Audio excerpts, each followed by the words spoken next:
My name is David King. I'm 19. I went to Lincoln Park High School. I moved around a lot growing up, so I stayed in Albany Park, Uptown, and Lincoln Park. So mostly just up north neighborhoods. I describe myself as confident, well-spoken, fashionable, not to be cocky but smart. We had moved to Lincoln Park, which was like the nicest neighborhood we've ever lived in. Like, I was shocked that we were able to live there. And this lady who lived next door, house had gotten broken into. My mom wasn't home. She was at work, and I was there with my boy TJ, and this Mexican dude. And my mom's friend Kamala was staying with us for like a week because she was on vacation. I heard like commotion out front, like, oh, like somebody broke into my house. Your son broke into my house. And like I walked out, and I was like, what are you talking about? She's like, you broke into my house. I was like, nah, I didn't. Like, I just got here like 2 minutes ago. I'm like, I ain't breaking into your house. I don't need to do that. And she just kept screaming like, nah, you broke into my house. You jumped into your backyard and ran back in your house. And I was like, nah, I didn't. And then Kamala came out and started like talking to her, and she was like, are you sure he broke into your house? And she said, honestly, I don't think so anymore. She was like, I think he's like tall. This kid is taller. Your son is taller. So she got my mom and Kamala mixed up, number two. But she was like, honestly, I think your son is taller. Your son has on something different.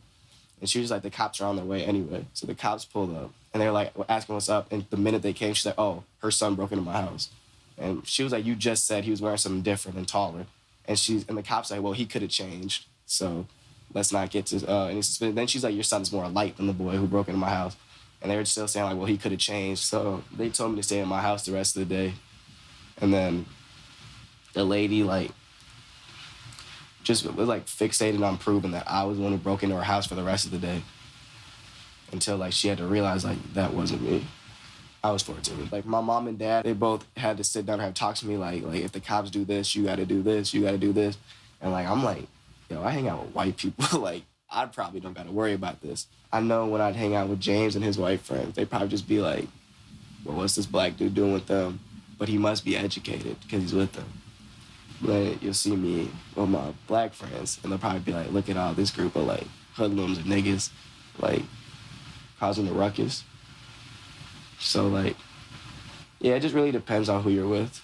They think we're all up to trouble. They think we're all up to no good. You could be doing whatever. They just think something bad is gonna come of it. Sometimes we're just so comfortable with each other having fun, like we get a little loud sometimes. Black teenager, like sometimes I feel like they're alone, feel like they're alone. Like I know I felt like I've been alone before, but I feel like this project will show that you're not alone. There's other people out there struggling with the same things just like you, and that we're gonna get through this together.